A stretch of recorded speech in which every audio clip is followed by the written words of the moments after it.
This show is part of the Head Stuff Podcast Network. Welcome, gather round the fireside and listen to a tale of Fionn McCool, Cú Chulainn, Deirdre of the Sorrows, Grawn your wail. From giants right down to fairies, of both the drooping and solitary, and those who are sometimes scary. Anything goes by the fireside. Yeah.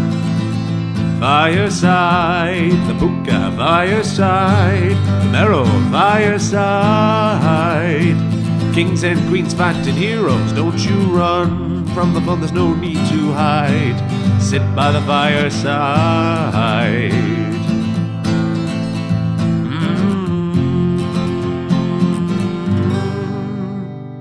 Fireside.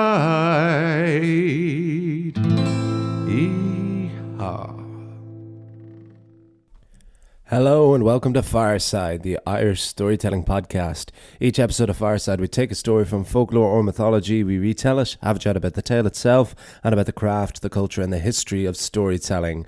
My name is Kevin C. O'Lahan. I am your host and your Fireside Bard. Welcome to episode 199 of Fireside. Tonight we're going to party like it's episode 199. This week on the Irish Storytelling Podcast, we have a bit of a departure from the Irish as we head around all the way to the other side of the world, where I am right now, to an epic story from Polynesian mythology. This is the story of Maui, the creator of islands. But first, a very big welcome to all new and indeed returning listeners. If this is your first episode, you're more than welcome to listen to this, but naturally this, as I said, is a bit more of a departure from our usual fare. We usually stay in and around the Irish and the Celtic worlds of folklore and mythology, but every so often I like to spread the branches out depending on what makes sense for me and where I am in the world, to mark kind of where I am and all. And I'll give a bit more context to this afterwards. But if you enjoy this episode, why don't you go back either 5, 10 or even nearly all 200 episodes ago to see the journey we've been building up to Fireside in the last 4 years. And if you are a returning listener, thank you so much for your continued support. All the usual things, please follow me over on Instagram at FiresideBard or email me at thefiresideBard@gmail.com. Those are the two best places to get in touch with me for any personal or professional queries, or just to say hello, thoughts, queries, anything you want to say to me, even just to say hi. Those are the best places to get. Share the episodes on your stories and social media, just anything you can do to spread the good name of Fireside as we continue to grow over our journey. And the other ways you can support, my personal favourite way would be that you can buy my book, Garden Sea, my poetry book, A Neo-Myth of Home, is available in paperback from the Head Stuff website or in Kindle version on Amazon. Links are in the description below. The paperback can be shipped all around the world. It is not too late to get those Christmas orders in. I should have been plugging these Christmas orders a little while back, but we had the launch recently enough, to be fair. Actually, from next week, is it? Yeah. So by the time the next episode comes out, this will have already happened. But Garden Sea will be a year out on the 10th of December. It kind of had a slow launch because I was swept away and asked away to work in Dubai, and then I was straight into a tour of Australia. So, but from the 10th, the copies were on sale and people were ordering them, and they were being sent all over the world, which was incredible and great. I'm super, super proud of that. But then, as I talked about in more recent episodes, we finally got to have a physical launch for the book last November, at the start of November. But now, coming up to the 10th, it'll be a year since its publication. And what a year it has been. It has changed my life in many subtle and in many major ways. All quite personal, but it's changed things for me, and thank you so much to everyone who has bought it already, and I hope continues to buy it. There's no greater feeling I've had than being able to share something as personal as this book. So thank you so much. But if you want to support the podcast in other ways, you can of course join Headstuff Plus at headstuffpodcast.com for as little as €5 a month. You can pay more if you want to support the network, support Fireside, and gain bonus content to not just Fireside but for all of the podcasts on the Headstuff Podcast Network. Those are all the hard sells out of the way. The story for this week. So I am recording to you now from my dressing room. I haven't done this in a while because I rarely get to do it. I think the last time I did this was about 3/4 way through the tour of Australia. We usually have a group dressing rooms. We're here in Hastings, in the beautiful Toi Toi Opera House in Hastings on the North Island of New Zealand, here with the world of musicals. Usually I'm in a group dressing room, but the odd time I get my own one, and I always like that, not for any kind of egotistical reason, but I just usually like to clear my head before a show, and you get very important uses for it, such as being able to record a podcast. So I'm very grateful to have had this space now, because usually I share a room on tour with my girlfriend, and we're either in private rooms or in apartments, so it can be harder to find moments to record. Although on the last episode we recorded, my girlfriend was in the room watching something with her headphones in, so I was very, very grateful to her for her patience and her cooperation there. But we have a beautiful space here in this fantastic theatre, so that is the setting you're getting right now. But since before even coming to New Zealand, and certainly since being here, we've now been nearly all around the North Island, and we fly to the South Island next week. It is just the most magnificent and one of the most beautiful places I've ever been. Culturally, the people here, the landscapes, absolutely everything. I've absolutely adored my time here, and just getting to really see as much of it as we can. Like, we're on tour, so we're on the road an awful lot and we're working a lot, but we've just been taking any moment we can just to see as much and experience as much of this incredible country. So we started in Tauranga, and we made our way over to Auckland, up to the North Island in Whangarei, which is I think where I recorded the last episode, Kirikiri. Then we moved all the way down to the incredible Wellington, had a fantastic show in Wellington, and now been making our way back across. We were in Napier, and now we're in Hastings tonight, and we've been in a few other spots, so all over. And since before coming here, I had wanted to, like I had done one Aboriginal story when I was in Australia, I'd wanted to at least do a little sampling to mark for myself being in these places, and as an opportunity to kind of discover more of the culture and the mythology and folklore of the individual places. I'd never want to go too deep into it, because then I don't think it would be as appropriate for me as an Irish person and Irish storyteller to be diving in. I could be wrong there, maybe that would be appreciated, but just personally for me, I would always like to keep this very rooted. I certainly know that a lot of the audience for this like me to keep it quite rooted and quite Irish as much as possible. But this was particularly such a significant figure and significant character that I really wanted to cover him, and I wanted to learn more about him. And it is Maui. It is the demi-god, the shapeshifter, the creator of islands, the one who slowed the sun, pulled the islands from the wave, and gave the world coconuts, and had everything. One of the most powerful and significant figures in any mythology in terms of accomplishment and power, and that comes from the Polynesian islands. And I'd known about Maui through, I've always dreamed about going to Hawaii since I was about 11, so I knew a little bit about him through the Hawaiian side of Polynesian mythology. And then, of course, like many Westerners, met him in a major way in Moana, in the Disney movie, which I adored as well, and still adore. But it was only since coming to New Zealand I started to see the Maori perspective and version of the Maui story. And it is because it is where I'm here, it is the New Zealand, is the Aotearoa, the Maori version of the Maui creation myth that we will be doing today. So I will do things about that's a longer introduction than usual, but I will talk more about it afterwards, of course. But this is Maui, creator of islands, on Fireside.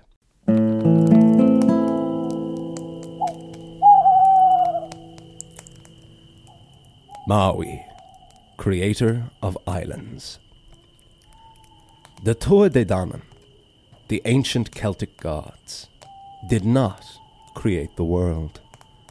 They lived, ruled, and died in a world already formed. Their contributions were great to the island they would call their home, the island named for one of their own, the island of the sovereignty goddess, Era. An island they brought agriculture, poetry, and music to. A home for their nomadic Celts to settle and praise the Tuatha Dé Danann. And yet these gods did not create Ireland, nor were they even nearly its first settlers. The ancient Celts did not have a creation myth. If the world was created, or just naturally formed from an astonishingly unlikely placement of a rock near and far enough away from a star, this happened long before the Celtic gods. But on the other side of the world, far away from the shores of Eire, lie a vast group of islands, separated from each other by thousands of miles of immense Pacific Ocean. The islands of Hawaii, Tahiti, Tonga, Fiji, Samoa, and far-off New Zealand.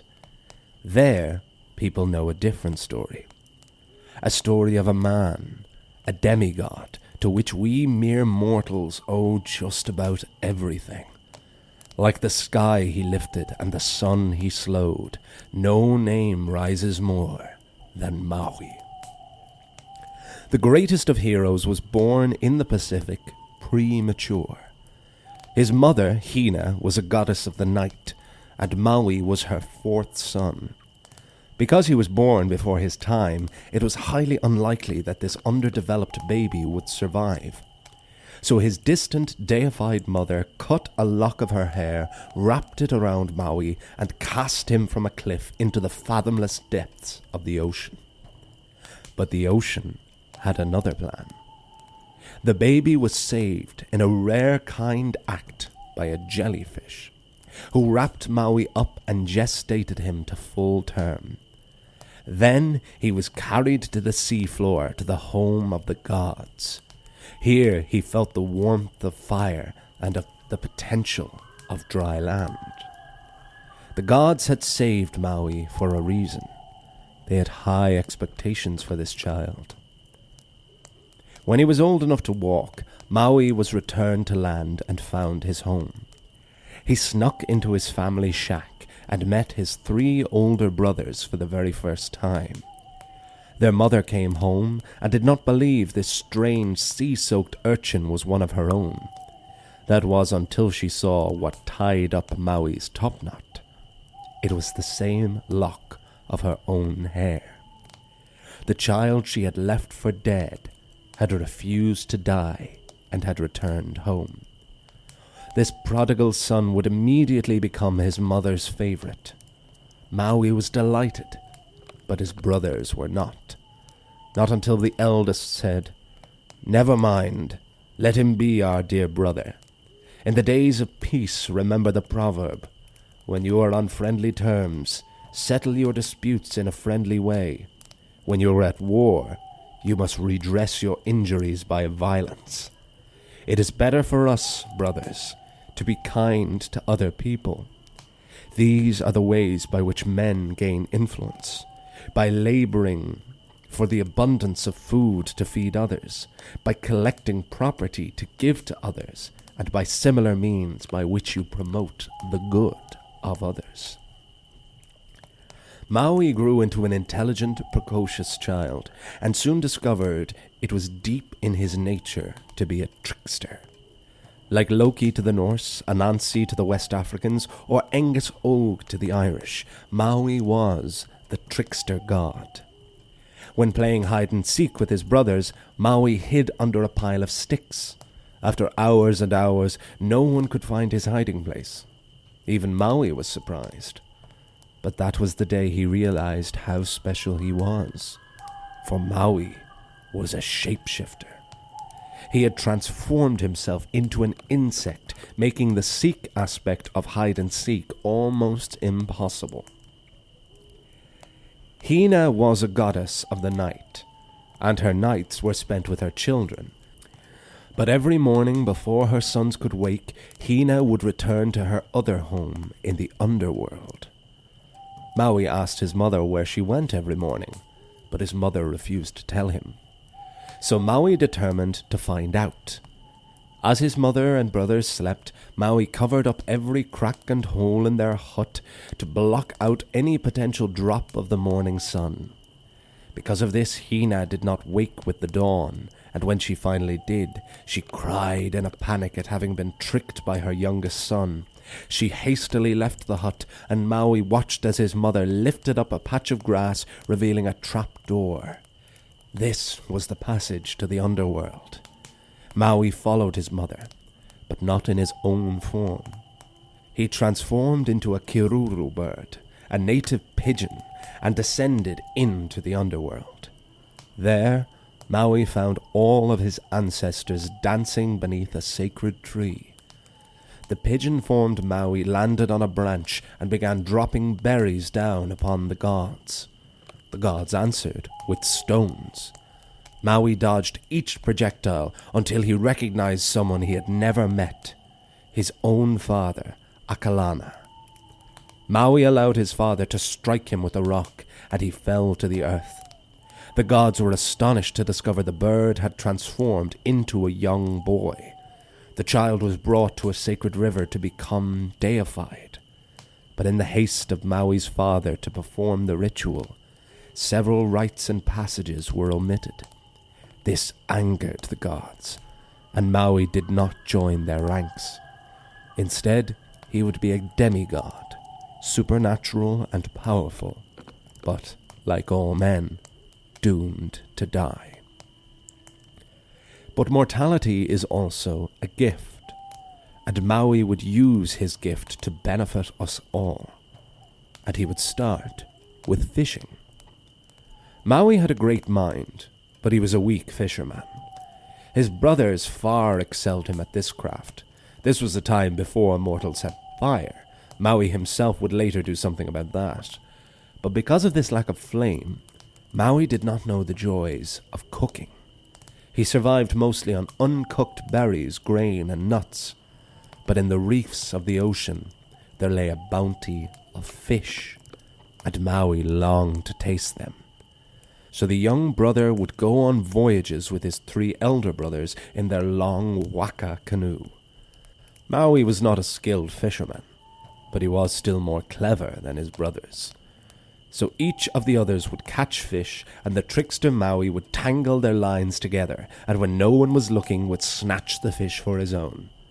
This made the brothers refuse to take their clever, devious younger one with them ever again. Because of the importance of the craft, fishing was sacred, and a fisherman's hook would be carved from the bones of an ancestor of great importance. Maui's brothers each had one, but weak fisherman that Maui was, he did not receive such a gift.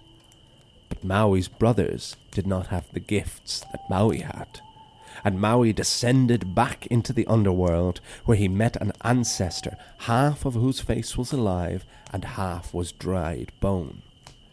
Maui asked for the jawbone of the left side of the ancestor's face. In fact, one translation for the name of Maui is on the left-hand side. With this jawbone, Maui carved his own hook, a hook that was so magical and powerful, Maui knew that he could not just use it for fishing. Maui asked his brothers to go out fishing one more time. His brothers refused, so the trickster changed into his insect form and burrowed into the corner of the waka. When the brothers were past the reef and far out to sea, Maui revealed himself. The brothers were angry, but they were too far out to bring the stowaway home now. Maui wanted to use his new hook. It had been a long time since he had crafted it, and he just felt today was the day. So Maui made his brothers row further and further out to sea, until no land could be seen in any direction. But these were wayfinders. They would always find land. And find land they did. Thousands of miles away from their home, Maui dropped his line. After some time, the line tightened. Maui had a bite. The young demigod began to pull, but this fish was beyond his strength. He asked his brothers to help, which they reluctantly did. It took the tensing of every muscle in all 4 of their bodies to rein the catch in. Maui told his brothers not to look, but focus on the pull. But soon the fish began to emerge from all around them. This huge catch was not scaled, but sandy and rocky and mountainous. Maui was pulling an island from the depths of the sea. When the vast form had risen, Maui went to explore his catch, but warned his brothers not to touch this great fish. This was a catch not for eating. But while Maui was away, the brothers once again resented the youngest for his success, and so they began cutting into the fish and throwing pieces on board their canoe. But as they did, the island began to tremble. Earthquakes thundered, and volcanoes erupted all over, smashing up the canoe and killing every one of Maui's 3 brothers. The demigod returned too late to save his stupid siblings, but he calmed the island catch. The gashes in the island from the brothers did not heal, and they became mountains and valleys stretching from sea to sea. Maui then began to explore this island, and was confused to discover settlers already living there. Settlers with something life-changing. Life-giving, in fact. Maui approached a red and yellow substance that moved like seaweed underwater. Maui attempted to hold this substance and was burned. Maui had discovered fire. He left this new island and immediately pulled another from the ocean. One to go immediately south of this North Island.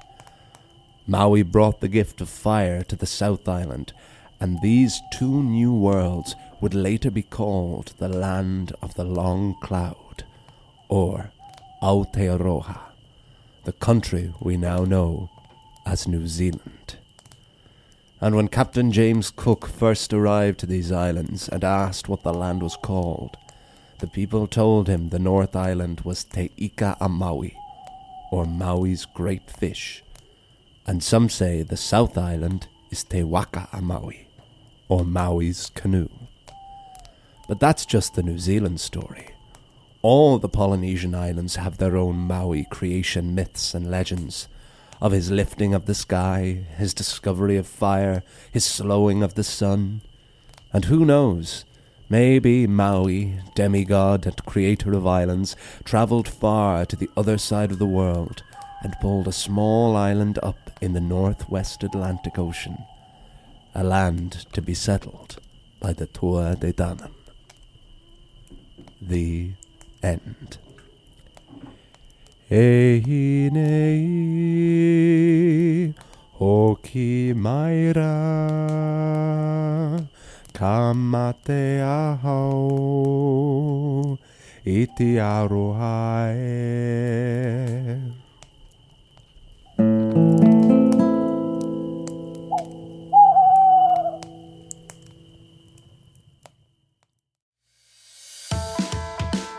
Hi, I'm Niamh Kavanagh. And I'm Gerard Farrelly. And we are the hosts of Agony Rants.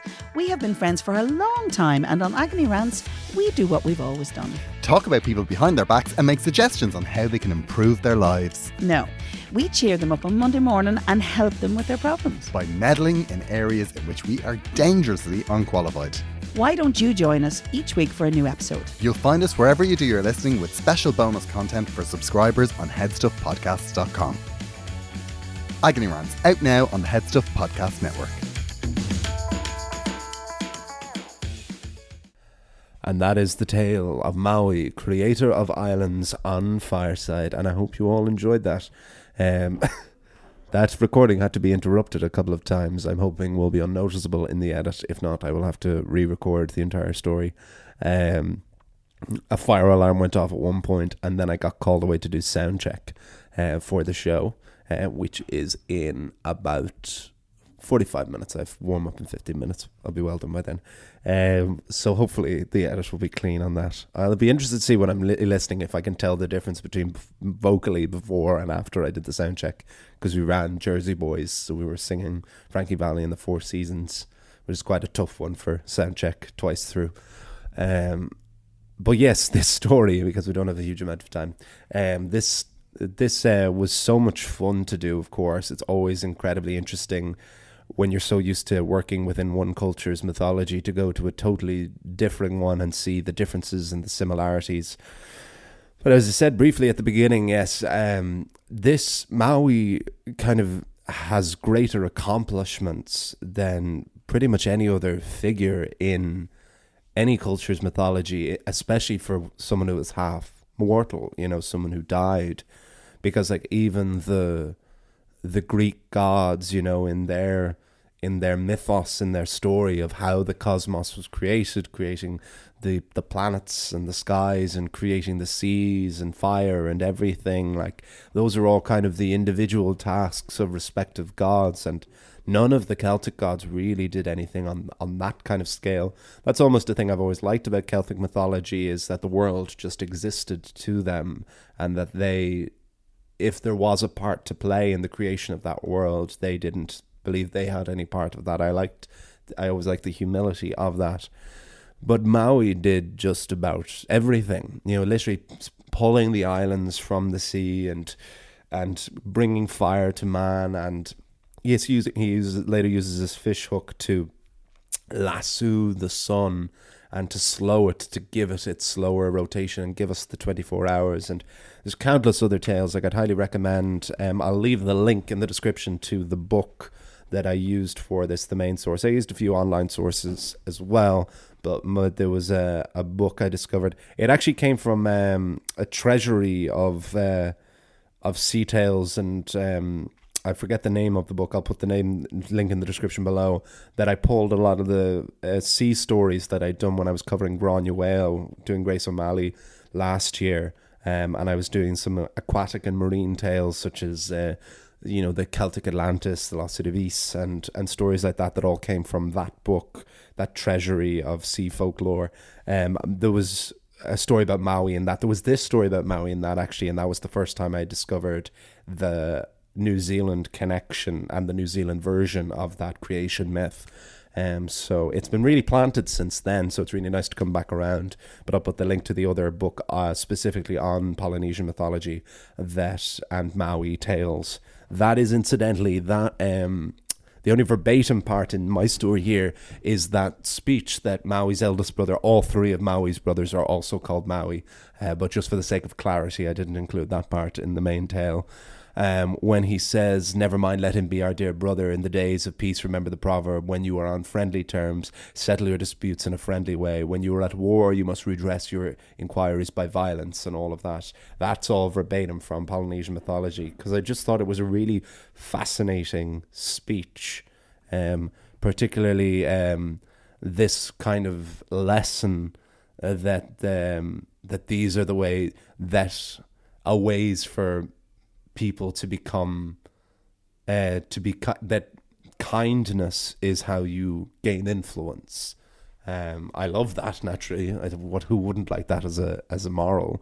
That these are the ways by which men gain influence: by laboring for an abundance of food to feed others, by collecting property to give to others, or by similar means by which you promote the good of others. That's obviously an incredible ethos. And so I couldn't rewrite that in a better way, I thought.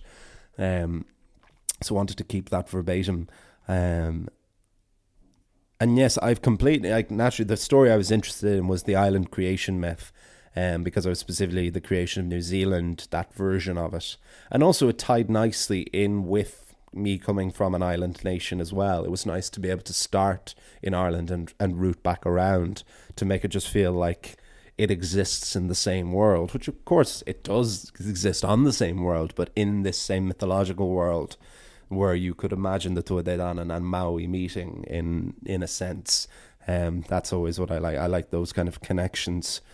But I did, with the creation myth, I also put in his kind of birth myth as well, of being thrown off the island, premature, and being gestated by the jellyfish, taken to the world of the gods, and then being brought back home, and going from someone who was mother cast in the waves to becoming his mother's favourite. Very, very godlike attitude towards your mortal children, for sure. It's very There's echoes of Greek in that, of the abandonment of innocent mortal babies. But Maui refusing to die and then discovering he is this shapeshifter and following his mother into the underworld, and this incredible detail of his iconic fish hook, which is still a hugely important symbol here. The punamu, which is the jade, the green stone that's very important in New Zealand. One of the common shapes that you get that cut into that's important to the Maori here is it in the shape of Maui's hook, which I adore as well. And that being cut originally from ancestors' bones, and Maui going one step further by going into the underworld to this ancestor with half a dead face and half an alive face. And then, yes, knowing that this hook could only be used for great and important means, and what better means than by literally fishing for islands. So beautiful. It's all there. It's so much fun. Maybe I find this so much fun because there's the certain distance from it as well. It's almost easier to focus on the difference in a story to the stuff we normally do. But it is still a tale of the sea, and it is still a tale of a pre-settled time, and a story of family. These are the things and the elements that are universal and of destiny and of the trickster god, which every world mythology does. We like someone who is a little bit devious. We like people who are clever and the people who survive. I think that's one of the reasons we love trickster gods and trickster myths so much. That song I did at the end, actually, that is Pokare Kare Ana, which is an old Maori World War I song commemorating the conflict of the soldiers who fought over there. And it's a song that tells the story of someone whose love is across the sea, and a lover who's asking for the waves to calm at the end, so that he and his lover can be reunited. So very much a tale of the sea, and very, very important song here. A song that we actually do in the show, we do in World of Musicals in the second half, which has been going down really well because we were unsure. We wanted to do it appropriately, wanted to work very hard on our pronunciation and everything, but it has been being received incredibly well, and I thought it, given its maritime nature, it seemed appropriate to finish it with that there.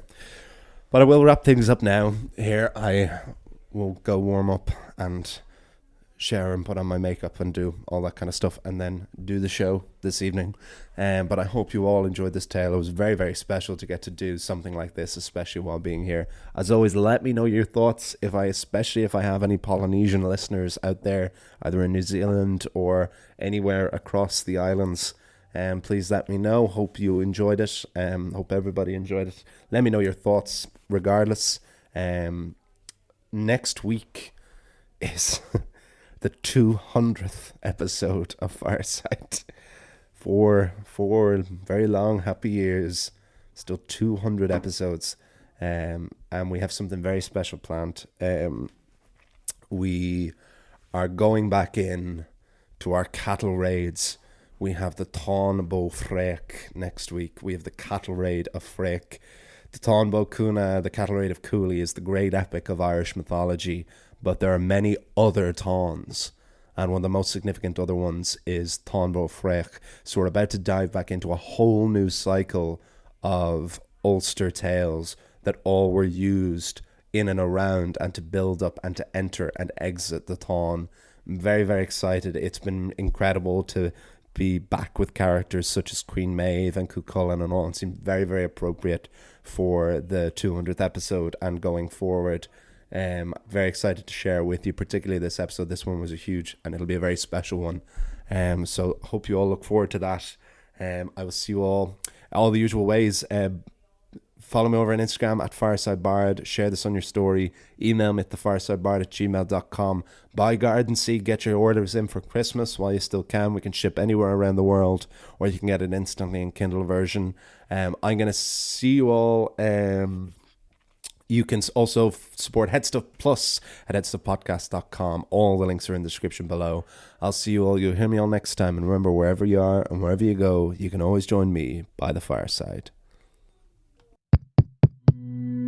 This show is part of the Headstuff Podcast Network, a hub for the creative and the curious.